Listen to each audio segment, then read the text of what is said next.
Hi guys, I'm Kasha. Welcome to the channel and welcome as always to our coffee times talking movies. As you can see by the title, we're going to be discussing 3 of the last movies that I have watched, and all 3 of them are horror thrillers.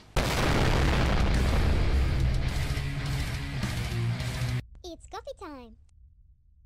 So I'm still using the time to catch up with old releases that I have missed, and also because most of the movies are going to be released in HBO and other kind of platforms that I currently have no access to.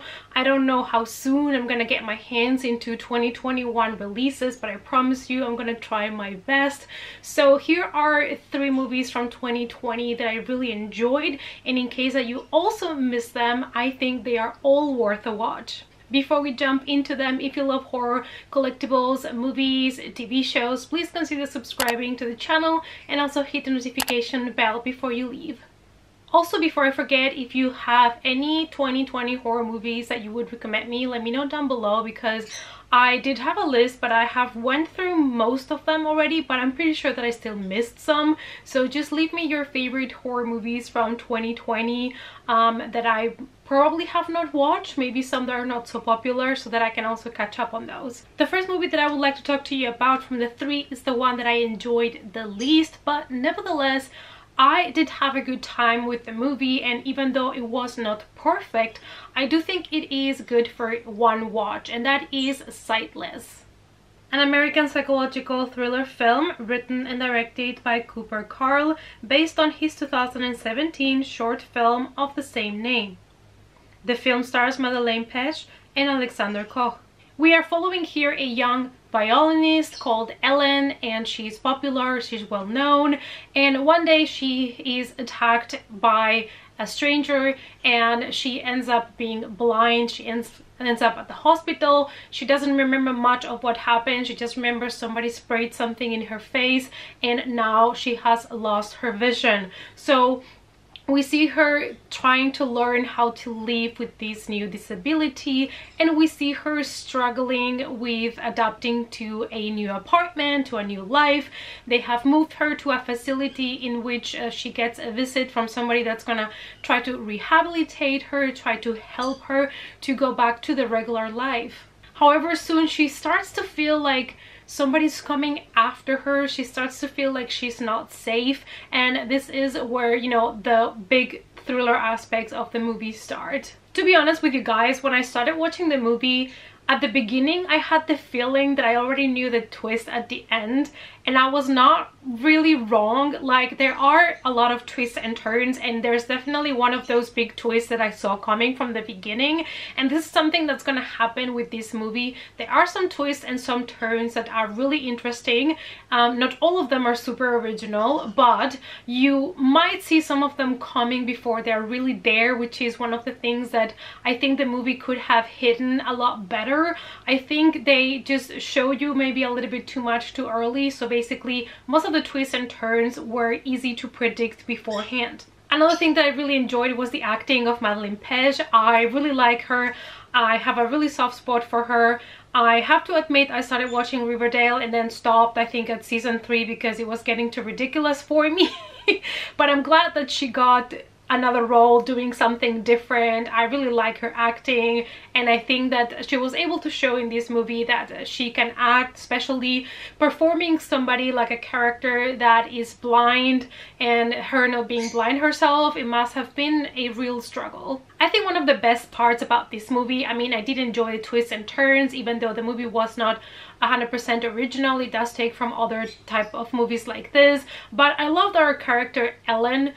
She gets to really explore what it is to be blind, her blindness, and most of her story, you know, is told from the perspective of her struggles with this new disability, but also there is a lot of scenes that are basically shown to you as the way she would imagine them in her head, and reality changes all the time for people that are not able to see because they don't really know what's out there. It's hard to explain this without spoiling the movie, but all I want to tell you is that Ellen being blind the way she explores reality and how reality shifts for her a lot of the times was one of my favorite things to see in the film. Now let's go to a movie that I was super excited to watch, because it is a movie from the director of Searching that I really loved, and it stars Sarah Paulson as this weird mother, and it is Run, an American thriller film directed by Anish Jaganti.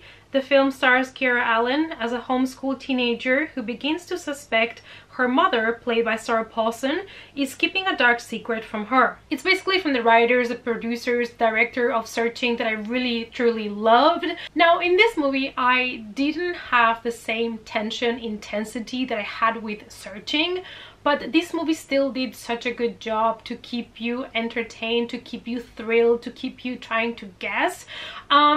As well as Searching, it's funny because I feel like in the movie Run, we also can predict things a bit earlier, and this makes the reveals of the twists and turns not so surprising and exciting perhaps. We don't even have to bother to talk about the performances because Sarah Paulson killed it in this movie. She's amazing. I'm absolutely in love with her since I saw her for the first time in American Horror Story. But Kiera, the girl that plays the daughter, she is actually disabled in real life. She is in a wheelchair, and her performance, and I believe this was her debut movie, it was amazing. Like, both actors were amazing, and this is a movie which basically 90% of the movie is just the mother and the daughter, and they are all the time in this house, which is why this movie feels kind of claustrophobic. It feels like you're trapped there with them, and it's one of the things that really made the thriller work. The movie follows a 17-year-old girl that since she was a baby, she has had a lot of kind of health problems, and she's struggling. She has asthma, she's had like rashes and infections, she's in a wheelchair, so all her life she's been, you know, going to the hospital and taking meds, and she has gotten used to her life at home alone with her mom.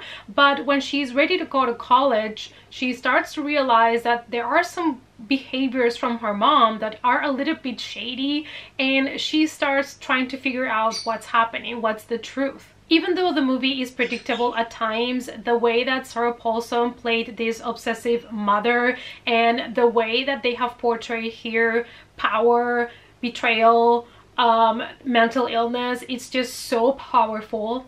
And another thing that I really loved about this movie is that this is a thriller that is kept fairly simple, but it's still super effective. It has a really satisfying ending, and I love the fact that the place of danger is the place where you should feel at home. This is definitely a thriller that I would encourage you to watch. Normally I don't give thrillers such high rating, but this one was just on point. And now you guys, now let's talk about that movie that shocked me. I didn't know what I was getting myself into. I thought I knew, I thought I did, but apparently I didn't. And this is going to become one of my new favorites. If I would have watched this movie in 2020, it would have made it to my top 10 for sure. And that is The Wolf of Snow Hollow, an American comedy horror film written, directed, and starring Jim Cummins. The plot follows a small Utah town that is seemingly being terrorized by a werewolf. So we are in the small town of Snow Hollow, and we have here a series of brutal murders that are being committed. Specifically, young women are being targeted, their corpses just appeared mutilated. And we have our officer, Marshall, that is trying to solve the case, but he's also very stressed. And he starts to lose his cool, and you get to see the progression throughout the movie. He starts drinking again after, you know, trying to quit drinking, and his level of stress just starts escalating, which was one of my favorite things about this film. The character development, especially on this officer, I just fell in love with him. Now, this movie has a lot of little metaphors and hidden messages, and there's a lot of things that you know, make this movie a lot more smart than you would assume from a horror comedy. When I got into the movie, I didn't even know this was a comedy, so I was shocked and surprised when all of those jokes started coming, to be honest with you. And this movie is based on this officer, like I said, trying to solve the murders, and he starts to get really paranoid when everything from these murders is pointing a possible supernatural cause, in this case werewolves. The movie was quirky, the humor was on point, and I love that they used scenes that are full of tension to just drop a joke in the worst possible moment, but it worked so well. I was laughing really hard. I don't remember laughing so much out loud at a horror movie in some time. The movie is following the structure of your typical thriller or horror film, but then they start to add all of these comedy elements to it, and it just worked so wonderfully. I love the pacing, but this movie is not just that. It had a great score. I love the cinematography. Like, this movie had everything going for it. It was full of intrigue. It had really nice gore that it's just there on your face from the very beginning. You're like, okay, we're doing this.